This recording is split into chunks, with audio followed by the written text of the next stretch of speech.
Wait ma'am wait ma'am வாங்க வாங்க வாங்க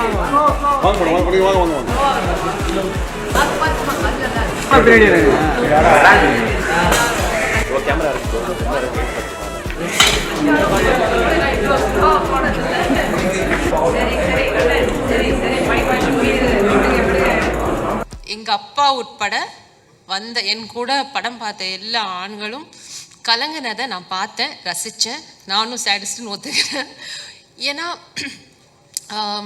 நம்ம சமுதாயத்திலேயே அது வந்து பெண்கள்னால் வல்னரபிளாக இருக்கலாம், எமோஷ்னலாக இருக்கலாம், அழலாம். பட் ஆண்கள் வந்து அழக்கூடாது, ஆண்மைக்கு அது வந்து சரியில்லை, அந்த மாதிரி ஒரு கண்டிஷனிங் இருக்குது, ஒரு பேட்டர்ன், ஒரு சிஸ்டம் இருக்குது.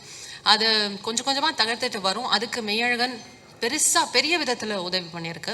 ஏன்னா இந்த மேஸ்குலின் எனர்ஜி, ஃபெமினின் எனர்ஜின்றது எல்லாருலேயுமே இருக்குது. இப்போ பெண்லேயும் ஒரு ஆண்மை இருக்குது, ஆண்லேயும் ஒரு பெண்மை இருக்குது. பெண்ணில் இருக்கிற ஆண்மையை கொஞ்சம் கொஞ்சமாக கடந்த சில வருடங்களாக பெண்கள் உணர்ந்துட்டு வராங்க. ஆனால் ஆணில் இருக்கிற இந்த பெண்மையை வந்து எங்கேயோ ஒரு ரெசிஸ்டன்ஸ் இன்னும் இருக்குது, பிகாஸ் ஆஃப் த கண்டிஷனிங். அது வந்து அந்த பெண்மையை வெளியில் கொண்டு வந்திருக்கீங்க இந்த படத்தின் மூலமாக. So thank you so much. இது வந்து இயற்கையான ஒன்று, பெண்ணில் ஆண் இருக்கிறதும் ஆணில் பெண் இருக்கிறதும் ஒரு இயற்கையான ஒன்று. ஸோ மறுபடியும் இயற்கைக்கு நன்றி. நீங்கள் கொண்டு வந்து சேர்த்த இந்த இயற்கைக்கு ரொம்ப ரொம்ப நன்றி. நான் ரொம்ப ரொம்ப ரசித்து பார்த்த ஒரு திரைப்படம், ஆங்கில திரைப்படம் டெர்மினல்.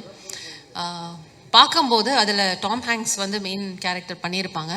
அந்த கேரக்டர் பார்க்கும்போது படம் பார்த்து முடிஞ்சதும் நம்ம அப்படியே ஹார்ட்லாம் அப்படியே ஓப்பன் அப் ஆகும், ஒரு இமோஷ்னலாக.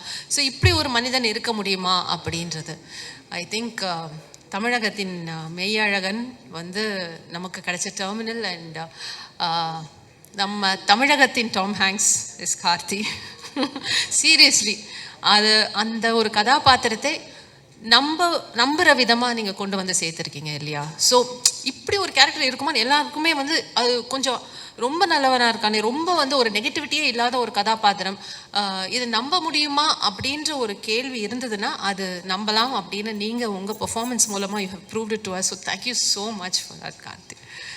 அண்ட் அரவிந்த் சாரோட ஒரு 4-5 days ஒர்க் பண்ணியிருக்கேன். ஸோ அப்படி ஒரு dedication and focus. And Arul அப்படின்னா இப்படி தான் இருப்பார், இப்படி தான் பேசுவார், இப்படி தான் யோசிப்பார் அப்படின்னு ஒரு பிடிவாதத்தை நான் உங்ககிட்ட பார்த்தேன். இன்ஃபேக்ட் அந்த kitchen scene when I watched it in the theater எனக்கு ரொம்ப முழுமையாக இருந்தது. ஸோ அப்படி ஒரு பிடிவாதம் வந்ததுன்னா அது வந்து அந்த கேரக்டரை முழுசாக உள்வாங்கக்கூடிய ஒரு நடிகரால் தான் அதை வந்து கொண்டு வந்து சொல்ல முடியும். ஸோ நீங்கள் என்ன சொல்கிறீங்கன்னு தெரியல, ஆனால் I really enjoyed working with you. Thank you so much for being Arul.